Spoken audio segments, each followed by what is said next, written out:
Hello everyone, I am Rituraj Kumar. तो आज की इस वीडियो में हम देखेंगे और समझेंगे पेज लेआउट के बारे में। ठीक है, एमएस वर्ड के अंदर जो पेज लेआउट होता है, वो जो टैब उस टैब के बारे में हम समझेंगे और देखेंगे। ठीक है, लाइव प्रैक्टिकल। ठीक है, तो आपको कोई भी दिक्कत हो तो वो मुझे आप कमेंट करके जरूर बताएं। और इसके पिछले की जो वीडियो थी, आपने अगर नहीं देखी हो तो उसको मेरे चैनल पर जाके प्ले लिस्ट में जाके देख सकते हो। ठीक है, तो हम सबसे पहले कुछ मतलब देख लेते हैं कि ये सब मार्जिन ये सब के बारे में। तो सबसे पहले हम क्या करेंगे, इसमें लिखेंगे equal to RAND bracket open, इसके अंदर कुछ नंबर दे देंगे और फिर ब्रैकेट बंद कर देंगे और एंटर कर देंगे। ठीक है, तो ये हमारे पास एक पैराग्राफ आ जाएगा। ठीक है, पैराग्राफ आने के बाद हम अप्लाई करेंगे वन बाय वन। जैसे मैं मार्जिन पे क्लिक करता हूँ तो ये नॉर्मल पेज मेरा इस तरह से आपको मार्जिन मिलेंगे। मतलब ये जो टॉप है, लेफ्ट है, बॉटम है, इतना मार्जिन इस पेज में किया गया है। ठीक है, अगर जैसे मैं नैरो करता हूँ तो नैरो में जितना दिख रहे हो 1.27, इस तरह से इतना आ जाएगा पेज में मार्जिन। जैसे मैं क्लिक करता हूँ तो देखो पेज में कुछ चेंज आ गया। ठीक है, इस साइड थोड़ा नैरो हो गया है। ठीक है, इसे बोलते हैं नैरो। ठीक है, और फिर मॉडरेट करते हैं तो देखो पेज में कितना और चेंज आता है। ठीक है, फिर वाइड करते हैं तो देखो पेज में कितना चाहे तो मिडिल में चलाता है। ठीक है, इस तरह से। फिर देखो हम मिरर करते हैं तो इसके अंदर फिर सेम टू सेम आ जाता है। बट यहाँ पे देखो कितना बीच में, यहाँ पे जो लेफ्ट साइड है और राइट साइड है, मतलब क्या होगा, दोनों साइड से ज़्यादा ज़्यादा मतलब स्पेस कम हो गया है। मतलब कम हो गया मतलब क्या है कि जो था यहाँ पे ज़्यादा था, मतलब छोटा छोटा था, ये साइड में था थोड़ा सा, मतलब बीच में आ गया। ठीक है, तो ये हो गया इस तरह से मिरर। फिर जैसे टॉप ये करते हैं तो फिर इस तरह से वही रहता है। ठीक है, अब आते हैं ओरिएंटेशन। ओरिएंटेशन में क्या होता है, जैसे ये आप जो पेज देख रही है आपका पोर्ट्रेट पेज है। ठीक है, जैसे मैं इस पर क्लिक करता हूँ लैंडस्केप, इस तरह से आप पेज आपका लैंडस्केप आ जाएगा। आप इस तरह से चाहते हो कि हम अपने पेज को प्रिंट करें लेआउट में, तो लेआउट यहाँ से जाकर आपको चेंज करना है ना, लैंडस्केप करना, तो ये पेज का आपका हॉरिजॉन्टल तरफ पे आ जाएगा। ठीक है, और ये जैसे पोर्ट्रेट करूंगा तो ये वर्टिकल पेज पे आ जाएंगे। ठीक है, अब आते हैं साइज पे। जैसे आप देख रहे हो, आप ये जो पेज जो आपने ये जो कंटेंट लिखा है, ठीक है, मैंने जो कंटेंट लिखा है, इस कंटेंट को हम चाहते हैं कि ए फोर शीट पे प्रिंट कराने के लिए, तो ए फोर शीट यहाँ से सेलेक्ट करेंगे तो हम प्रिंट कराएंगे। प्रिंटर में जो पेज लगाएंगे ए फोर शीट पे प्रिंट एक्यूरेट पेज पे आएगा। ठीक है, अगर यहाँ से कुछ हम चेंज कर देते हैं तो वो पेज पे पूरा पूरा वर्ड टेक्स्ट नहीं आएगा। ठीक है, तो ये आपको ध्यान देना पड़ेगा। ठीक है, फिर आते हैं कॉलम पे। कॉलम पे क्या होता है, जैसे आप ये कॉलम वन करते हो तो इस तरह से आएगा, कॉलम थ्री करते हो तो आपको इस तरह से मिलेंगे।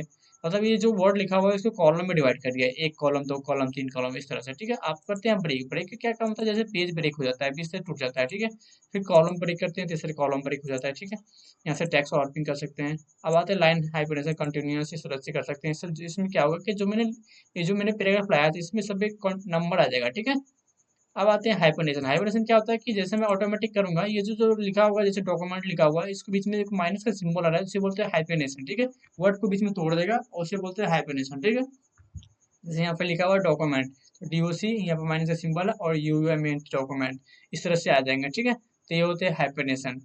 यहाँ तक कोई दिक्कत नहीं होनी चाहिए। अब आते हैं पैराग्राफ। पैराग्राफ में क्या होता है कि आपने जो पढ़े थे होम होम के अंदर, यहाँ पे जो पैराग्राफ ये लेफ्ट राइट वगैरह वही है यहाँ पे भी। ठीक है, तो वही यहाँ पे आप जैसे क्लिक करोगे तो यहाँ पे बढ़ते जाएगा घटते जाएगा। यहाँ पे भी राइट क्लिक, लेफ्ट क्लिक, यहाँ स्पेस जितना लेना चाहते हो वो सब ले सकते हो, ये सब होता है। ठीक है, अब आते हैं हम एक नया पेज लेते हैं। नया पेज लेने के बाद हम क्या करते हैं कि ड्रॉ में जाते हैं। ड्रॉ में जाने के बाद एक पिक्चर लेते हैं। पिक्चर जैसे ये लेते हैं हम।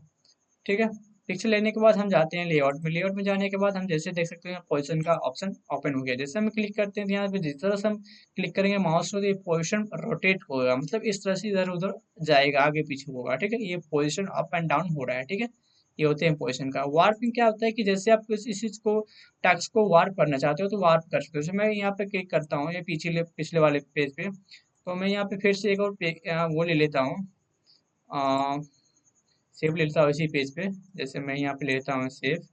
ठीक है, ये इस पीछे जो टैक्स था वो ढक गया तो आप देख सकते हो जैसे ये सेव फॉर्मेट के अंदर भी ये पोजीशन वार्प टैक्स वगैरह ये सब ओपन हो जाता है। ठीक है, तो हम लेआउट के अंदर पढ़ रहे हैं तो ये वही सेम टू सेम है। ठीक है, जैसे वार्प टैक्स करते हैं तो जैसे आप देखो वो स्क्वायर करोगे तो जो टैक्स होगा वो इस तरह से आगे पीछे होते जाएगा, स्क्वायर हो जाएगा, टाई हो जाएगा, थ्रो हो जाएगा, टॉप होगा, बॉटम।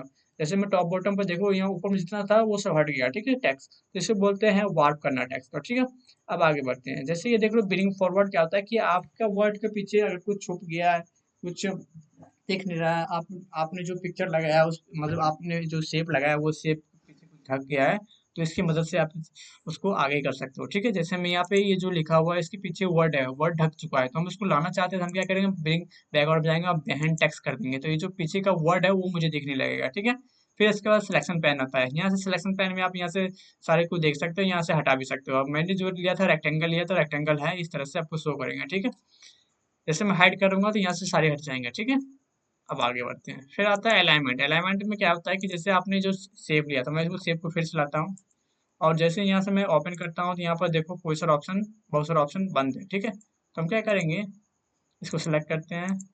अब देखते हैं अलाइनमेंट के अंदर, तो आप देखो सारा ऑप्शन ओपन हो जाएगा, ठीक है। सेंटर करोगे तो सेंटर हो जाएगा, टॉप करोगे तो टॉप हो जाएगा। तो ये होता है अलाइनमेंट का ऑप्शन, ठीक है। आप जिस तरह से जहाँ ले जाओ वहाँ ले जा सकते हो, ठीक है। ये होते हैं। फिर रोटेट भी करना चाहते हो, रोटेट कर सकते हो, जितना करना चाहिए 90 डिग्री वगैरह। हम ग्रुप के बारे में समझते हैं। ग्रुप क्या होता है कि जैसे इसमें ग्रुप में क्या होता है कि आपको दो पिक्चर लेना पड़ेगा, ठीक है, मतलब दो शेप लेना पड़ेगा।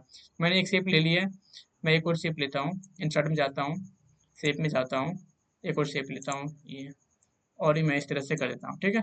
ये होते हैं ग्रुप।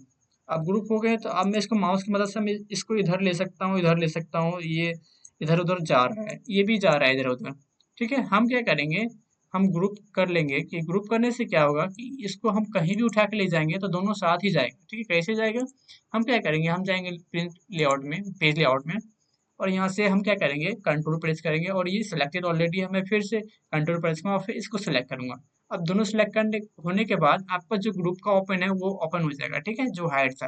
मैं इस पर क्लिक करूंगा, यहाँ से ग्रुप कर लूंगा, ग्रुप करने के बाद ये ग्रुप हो जाएगा। अब इसको मैं कहीं भी उठा के ले जाऊंगा तो ये उसके साथ ही जाएगा, ठीक है। तो ये होता है ग्रुप का यूज, ठीक है। हमारा जो लेआउट में जितना भी कुछ था, फंक्शन जितना भी कुछ था, कमांड मैंने सारे आपको बता दिया, ठीक है। इसमें कोई दिक्कत है तो आप मुझे कमेंट करके जरूर बताएं। मिलते हैं नेक्स्ट में, तब तक के लिए मेरे साथ बने रहे।